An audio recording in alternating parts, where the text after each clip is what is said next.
Welcome to Power Up, the podcast that uncovers the unique challenges women leaders face today.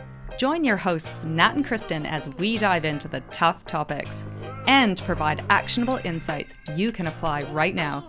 Don't forget to hit subscribe so you don't miss any episodes.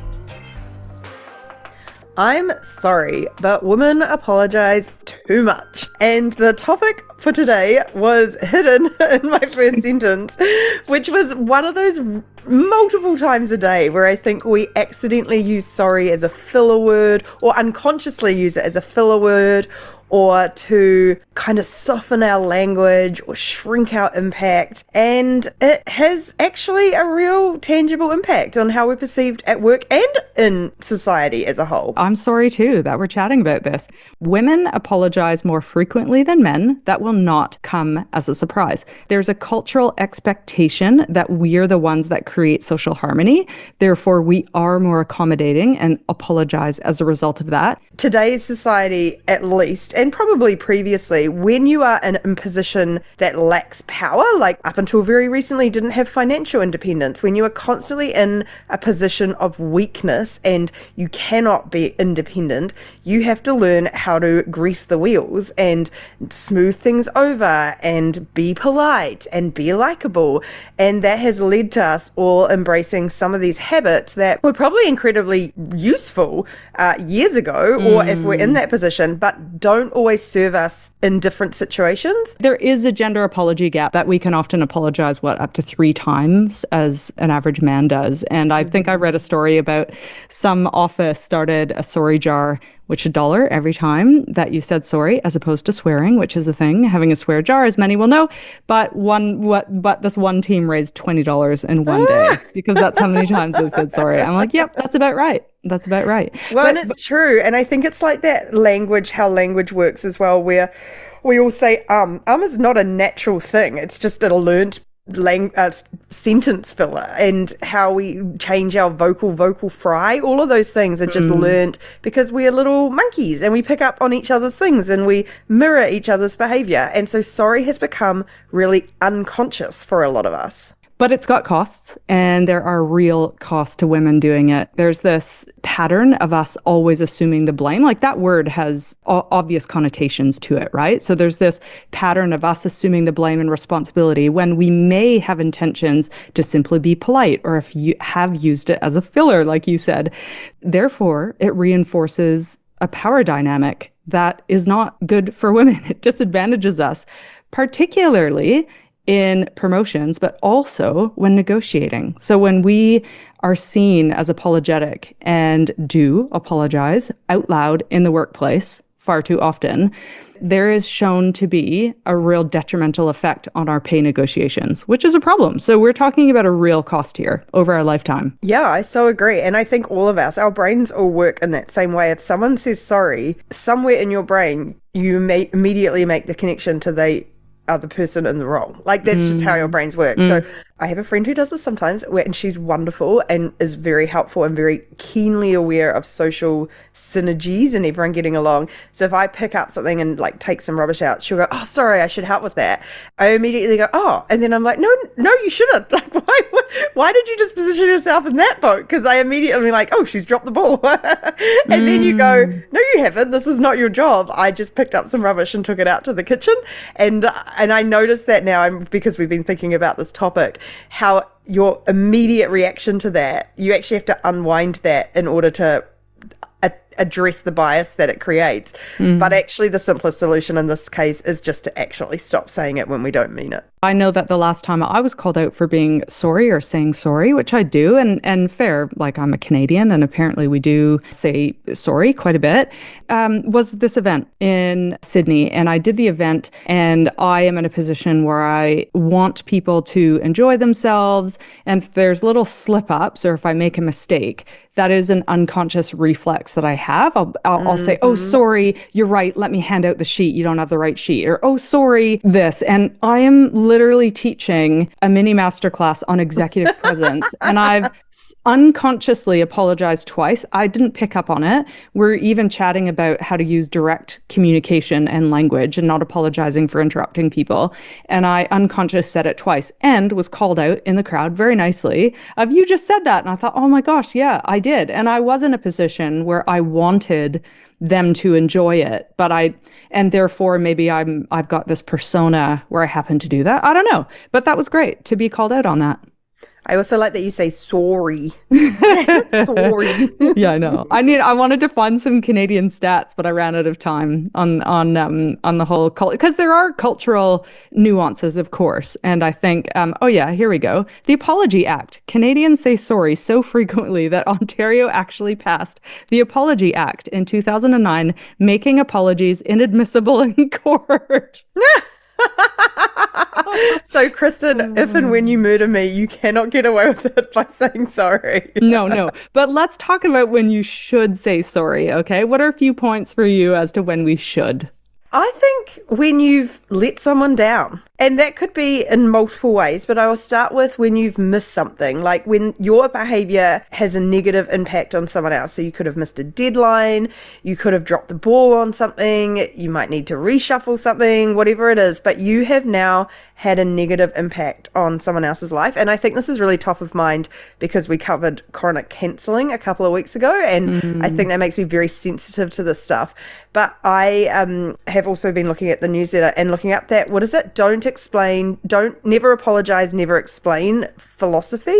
That idea of once you hit a certain level of executive presence, and the way you showcase that executive presence is to never apologize, never explain. You own your decisions, rah-de-rah-de-rah. And I just totally disagree with that. I'm like, if you let someone down, they know you've let them down. They feel either humbled by it and lesser than, or they feel frustrated by it. And you have one very easy tool to diffuse that situation, which is a genuine apology. Not a flippant one, but a genuine apology.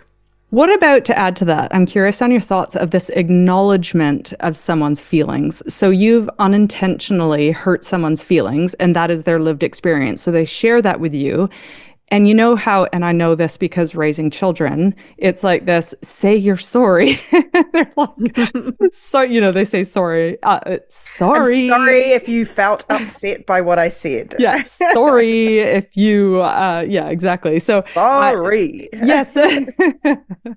So what is the right way to say sorry to acknowledge that interaction has caused someone's feelings to be hurt? I've had two recent examples that I really liked. One, I went out for a drink on Friday night and I was speaking to someone who said she's sort of been going back through some experiences in her past and going back and apologizing to people. And the second one is something I saw on LinkedIn today, and I am sorry because I can't remember who I can attribute this to because I've totally forgotten the source but remembered the message.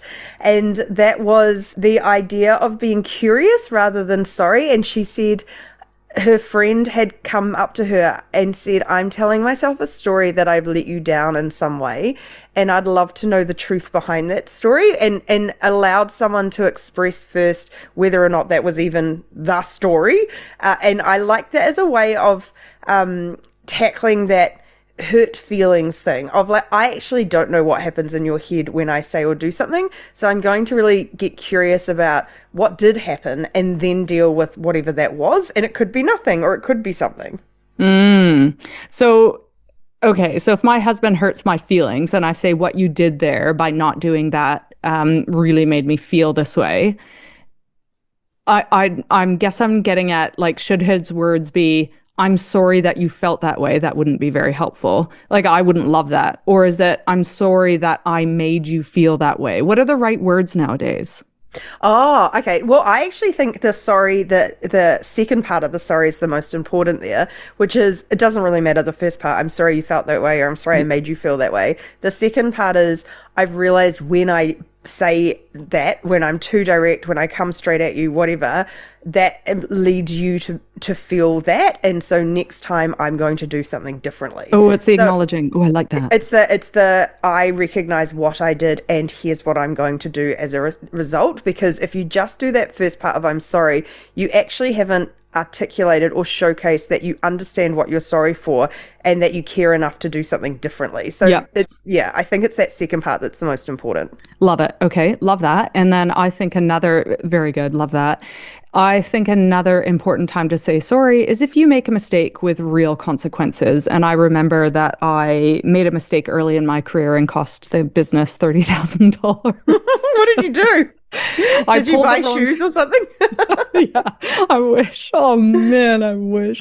I wish I bought stocks. No, I just pulled the wrong list. I used a bunch of resources that cost the company money, and it was the wrong list. And I hadn't had a career oopsie until that point. Like nothing that was really tangibly like, oh gosh, that was my fault. So that warranted an apology, and I was more than happy to do that. And no doubt I've had some others, but that was a big one in my career. Oh, I know. There's another one where I put in an email. This is another big no-no, is I put my thoughts in an email. I never do this now. It's like the whole BCC rule. I don't do it. But I put a comment about someone else saying trying to get her to do this is like, what is it? A dentist pulling teeth or something. Teeth. And then the person forwarded it and it was the bottom of the chain and the person saw it, and that warranted an apology because first of all, she was difficult and was blocking me in doing my work, but it was the wrong way to go about it. Therefore, it had real consequences in our relationship and I had to apologize. So there are a few examples.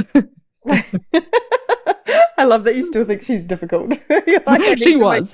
I need to make that clear that there was nothing wrong with our dynamic or me or anything. It was her fault, but I said sorry. It was her fault that I wrote that in the email, but I'm still sorry I did it.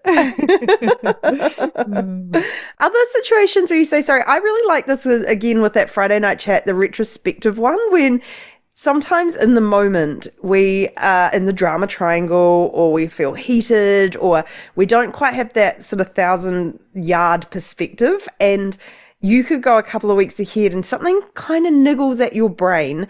And I did this actually recently with a friend who was posting videos on LinkedIn, and I gave her some feedback, unsolicited feedback, which is they were such amazing videos, but she started each one with 30 seconds of preamble, but I haven't posted recently and I was like, I love these videos. I get so much value out of them. My suggestion would be just to cut that first bit because everyone gets bored of that part. Just stick to it. And then I noticed she hadn't posted again. And so I kind of kept niggling at my brain. And so I raised it with her and I said, I realized I gave you this unsolicited feedback. I hope that what you took from that was primarily how valuable these were. But I realized how I asked you to cut that first bit may have made you feel like it wasn't worth doing. And hilariously, as with all stories we tell ourselves, she's like, I don't even remember having that conversation. I just haven't had time to post. But it made me feel so much better that I wasn't just sort of avoiding this feeling. You know, we all have that feeling where you're like, oh, I don't feel like I was my best self in that, or I'm not sure if my message landed the way I intended. And the strong urge is just to move on and pretend and get defensive. But if you actually just go back and say, I think that's what I liked about this idea of I'm telling myself this story, that you're kind of just leaving it really open to find out, and you can like walk away feeling better regardless. Yeah, love it. Love it. But also people should apologize when they start videos with, I'm just coming on to share. What is it? Hello, internet. Don't say that. Just start. Just like, I'm already. It's so hard to do though. We both know that. Like trying to record video is one of the all-time most awkward things. Yeah, I know. You just sort of have to suck it up. Yeah, I know. Let's chat about when to skip the sorry. And coming from that same workshop that I was chatting about with executive presence, these are a number of EAs, executive assistants, that require information from executives. Therefore, they have to interrupt them quite often. We were wrestling with this concept of, sorry, do you have a minute? Because you're interrupting someone, but it is your job. So I would say for just taking up space, and if that is part of your job, to reframe it. And we reframed it. We picked on the sentence of, I need to ask you a quick question, or I have an important matter to discuss with you, like just to get into it. I think in that context, we often use the word sorry instead of excuse me. We use it as shorthand for excuse me. So literally just flipping it out for excuse me, blah, blah, blah, question works equally as well. I had this actually example, I'm not sure if I mentioned it, but I have a tenant living in an apartment in town. There was a leak. After I got the plumber in, she followed up the next day and said, sorry to interrupt your day. I haven't heard any update. And I replied quickly with, please never apologize for following up, because you've actually shown how much you care about looking after the place, and you should never apologize for that. But it was funny that she was more concerned about interrupting my day than she was about this like gigantic leak in the ceiling that she hadn't heard anything about. So that just really reminded me of that taking up space, that we sometimes focus on the wrong things or get worried about taking up so much space in a way that we really shouldn't. Boundary setting. I have a complicated relationship with boundaries. I love boundaries. I love the true version of boundaries. I do not like weaponized boundaries, and I do not like how we've almost therapized boundaries, that we can now use them, or people use them in a way that's actually really detrimental to their careers. So when it comes to boundaries, things like, sorry, I'm too busy. Sorry, I can't take that on. Sorry. Don't do that. The purpose of boundaries is to really protect your space, not change other people's behavior. But also it doesn't give you the get out of jail free card. You still can't just claim something, say sorry, and assume everyone's going to move on happily. So if it is something that you need to set a boundary for, it is actually worth investigating how to do that in a way that's really productive, that does preserve relationships where possible, but also make sure that you are aligning your behavior with your values. And it's far more complicated than what I feel like it's become, which is, sorry, I can't take that on. And that does not go down well. What is it, that filler word that you were chatting about? Is that what it's become? It just, it dilutes the message, doesn't it? Dilutes it's it. Just makes become it meaningless. it's become an easy fallback for not having a proper excuse, or not really thinking through the consequences of your actions. And I think it sort of falls under that category of no as a full sentence. And absolutely, when it comes to your personal physical autonomy, it absolutely is. But when it comes to work, no is not a complete sentence, and sorry, I can't is not a complete sentence either. So also on the flip side, you don't have to apologize for having boundaries, but I do think there is nuance in how you set them. I was just thinking, and I don't know if I'm going to articulate this well, but quite often if you're a leader of a team or you're navigating a project, your task is to do something and to complete something. Sometimes these fail. Sometimes it is a risk because there's a bunch of unknowns, or it's delayed, or there's a bunch of things out of your control that happen. And I think taking an apologetic tone is not a wise career or executive presence move in that instance, because most times things are out of our controls. When we are in fast-moving organizations, decisions are made. We often don't have all the information. Therefore, things happen. And I think apologizing for delays or for a failed experiment, which ultimately most work is, if it fails, is not a place for you as a woman leader to apologize. And I could probably give some examples, but I just think that's where we hurt ourselves, is we take on the responsibility for something that ultimately didn't work because of a number of factors outside of our control. I so agree. That's the over-personalizing work. And rather than going, we've decided to do this, it didn't work, here's what we learned, we go, oh my goodness, this reflects on me as a person, I failed, now I don't, blah, blah, blah. All of that stuff tells us a story. Finally, as that conversation filler, I started the podcast today saying sorry, but, or, and I think that's like one of those words we use, and I feel like I've caught myself almost doing it a couple of times during this podcast, is really pay attention when we use sorry as a filler word, and when we use it when we don't mean it. And I think that is also like a bright red shining light when someone says sorry and it's clear they don't mean it, because they're actually not sorry, they just flippantly threw it out.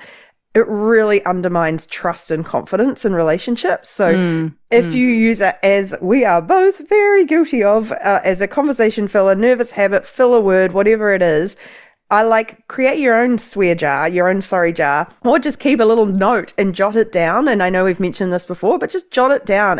And one of the greatest things about changing those little habits is the first and best step is identifying that you do it. And once you start to notice it, it's like the yellow car thing. You spot a yellow car, you spot it all the time. You will start to notice it. And that means firstly, you can actively address saying it yourself, but also actively address other people. Like I said with the person in my apartment, saying, hey, you don't need to apologize for that, or no sorry needed there. And it really just short circuits that habit, and hopefully we can all help each other in a very kind way address this thing that really does put us down a peg or two beyond where we should be. Well, I love that you just described the action, Nat. So that whoops. No, all I'm going to do is place some framing around it. So I've called it the 72-hour reset, and we're going to do exactly that. Spend 3 days, to your point, marking down or using a jar, whatever makes sense, all the times that we say sorry. By just doing that, we'll start to notice when we do it, in what situations, what's the context, is it genuinely a filler word? And by pausing before we start to use that word and actually starting to change the delivery of some of our comms, we will start to rework the neural pathways in our brain. So mini sprint, 3 days of focus on this area, jot down all the sorries, and we will immediately, our brain will start to pick up on it more easily, and we'll be able to change our pattern of being sorry. I like that. And also, if you are like me and you catch yourself speaking before you think, I have taken to sometimes saying, actually, I'm not sorry about that, and making a little joke out of it. If you catch yourself after saying it instead of before you say it, you are allowed to pause and say, actually, I didn't mean sorry there. I take that one back. And people will find that kind of amusing, and they will recognize that also offers that level of self-awareness and acceptance that you actually are aware of this habit and are addressing it in a way that's equally as helpful while you banish the habit. Replacing sorry often with thank you. You know, the thank you for waiting as opposed to sorry, I'm late. I think little things like that can work. So 3-day action, go for it. What you just said there about swapping a sorry for a thank you, I love that example because I think it's actually, it really highlights the reversal of what we need to do. When you say sorry in that situation, you make it about you. I'm sorry.